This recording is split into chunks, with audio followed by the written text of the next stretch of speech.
koira on hyvin yhteistyöhaluinen koira ja sillä on hyvät tekniset valmiudet ja se haluaa työskennellä. Vapaana seuraaminen, se koira seuraa koko suorituksen halukkaasti. Se on tiivis, se on aavistuksen vino. Se saisi olla ajoittain hieman keskittyneempi, varsinkin tuossa laukauksen jälkeen, että se varmaan täällä on joku Hannu tai joku Paus kattonut piiskaa joskus, ehkä häiritsi sen suoritusta, mutta sen tulee toinen täyskäännös tehdä täsmällisemmin. Ryhmässä koira seuraa varmasti. Arvosana vielä erittäin hyvä liikkeestä istuminen. Koira seuraa tiiviisti. Tässä valmistelevassa vaiheessa ei vaikuta sinänsä arvosanaa, mutta jatkoa varten niin voidaan ottaa 20 askelta, että noin 10-15 riittää. Ei ollut mitään taktikointia, mutta pientä jännitystä. Ja käskystä valitettavasti koira ei istu. Ja päätökseen koira saa pienen vartaloavun.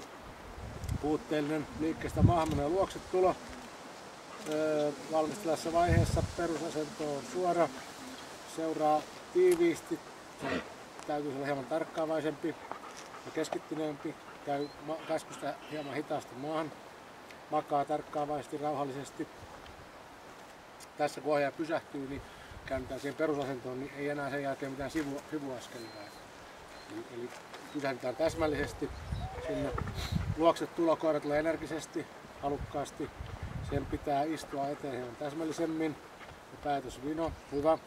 Tasamaan outo, perusasento rauhallinen.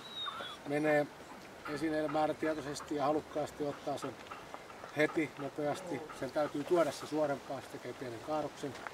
Ja sen otteen tulee olla siinä kantovaiheessa sekä luovutusvaiheessa varmempi, tiiviimpi.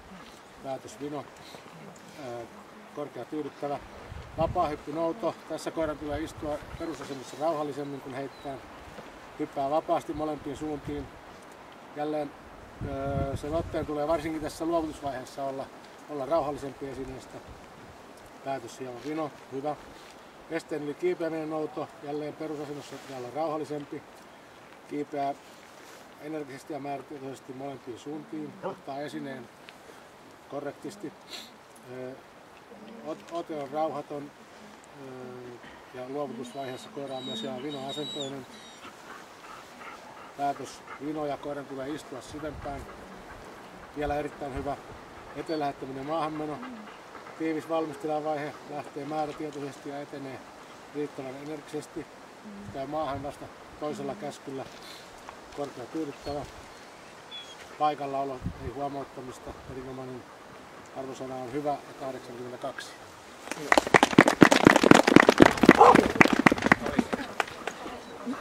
Sitten oli kokeeseen.